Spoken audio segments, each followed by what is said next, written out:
Hello, in this video we'll be checking what's inside Diablo 4 Beta Early Access.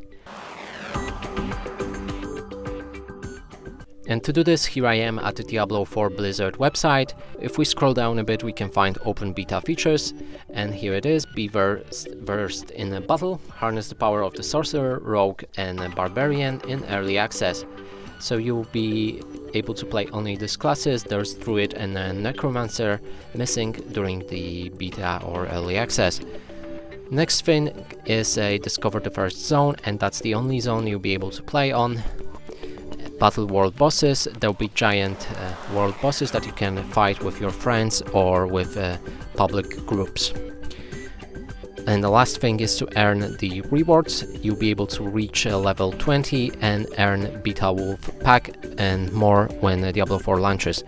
So you need to be at the level 20, which is probably maximum level of early access, and then you can get this cosmetic